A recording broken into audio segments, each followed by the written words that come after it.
For the past 8 years, as the legislature and governor have cut more than $3 billion from our schools, we have all had the sense that the wheels were coming off the bus, so to speak. Now, they literally have.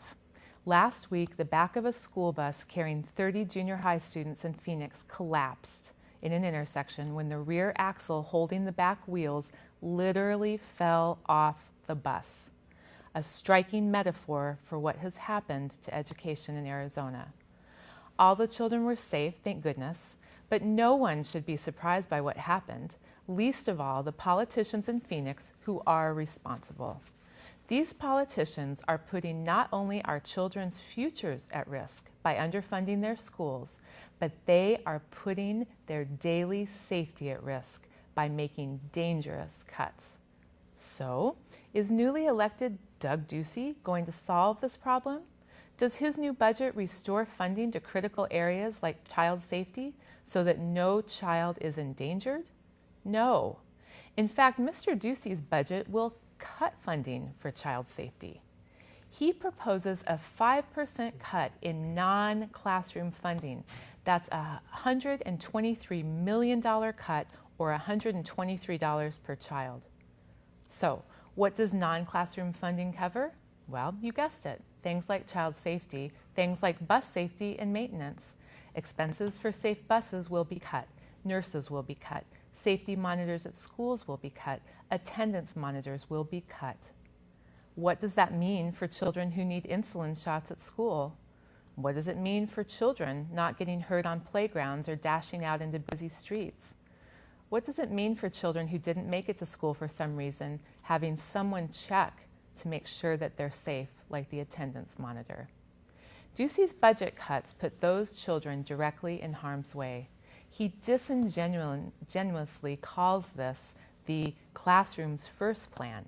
Instead, it really should be called the children last plan, because it puts children's safety and their futures last. Not only does it endanger our children, but it also hurts those students with learning disabilities and poor students. How? A 5% cut to non-classroom expenses will hurt children who need the services of special education specialists, speech pathologists, audiologists, and psychologists, all non-classroom expenses. A 5% cut to non-classroom expenses will hurt children who are living in poverty. How? It will cut counselors, social workers, and food service workers who make possible the free and reduced lunch program. So, Mr. Ducey, let's not pretend that you're putting children or their classrooms first with your education cuts. You're putting them last. You are putting children with disabilities last. You are putting poor children last. You are putting all 1 million children who attend school in Arizona last. And you are endangering not only their futures with their cuts, your cuts, but now their very safety. Now, to hear Mr. Ducey talk, he's adding money to classrooms. He claims he's going to invest $134 million. He forgets to mention that is actually court-ordered funding for inflation that the legislature has been ignoring for years.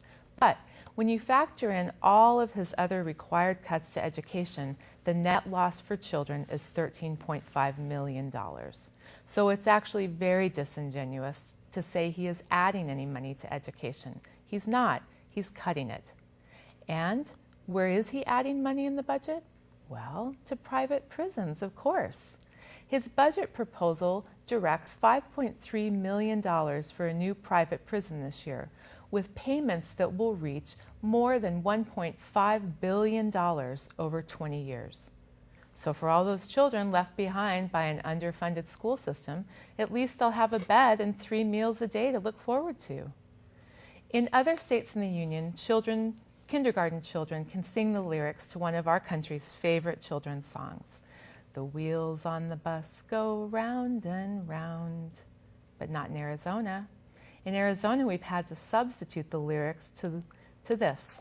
The wheels on the bus are coming off, coming off, coming off. Is that really the song we want to sing to our children? Very important. You took so many things and brought them together that can't be said often enough. The people who are budget cutters try to pretend that we have huge administrative expenses, while the fact is, and has been said over and over again by all kinds of independent researchers, that we have one of the lowest percentage of administrative costs, which is surprising, as low as our entire budgets are. And these things that he's talking about as non-classroom activities are essential. Every time you cut them, you're cutting a service. We've cut all the fat that's possible in education. We're cutting down to the blood, muscle, and bone. And when we do that, children are hurt in their safety, in the quality of their education, in their psychological well-being. It just goes on and on. It's as a person who's a teacher, it hurts me to see them do this, and it hurts me to see him compliment himself, pat himself on the back for putting more money in the classroom, because he's robbing the money from the students in one place to give it to students in another place. It's a zero-sum game where the students are the zero in this. The students are the big zero. And the problem is the public, I think it's an easy sort of, bait and switch to fall for. That his slogan is classrooms first, and all he talks about is this money he's putting into the classrooms, and he's taking it out of wasteful administrative spending. And what he doesn't ever mention is that spending is actually for essential services, for people who work directly with children. This idea that administrative costs, it shouldn't even be called administrative costs. These are child-focused costs. These are not people working in a central office somewhere. These are people based in our schools working directly with our children, providing essential services.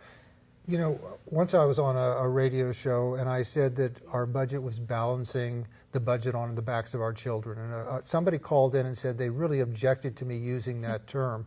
And I said, you object to it because it hurts, and it's the truth. It hurts to think that adults, mature adults, who are in a sense parents of all the children in the state, will pull money away from students because they're unwilling to find other resources, and they say these are people who we can deny a couple of dollars here and a couple of dollars there, to the point where now the court is ordering them to pay more money, as you said, and some Republicans in the legislature are saying, fine, you tell us we have to do it, sorry, we're not going to do it anyway. You can't make us. This is the attitude of adults towards the children, who are all of our responsibility. Well, and it's so irresponsible. I mean, it's just, and it's shooting ourselves in the foot, because these are the children who will very rapidly be the adults in our community, and to have a bunch of, citizens that are undereducated or have really not been well served, and who are being, shepherded off to the private prisons that, Mr. Ducey seems to be able to find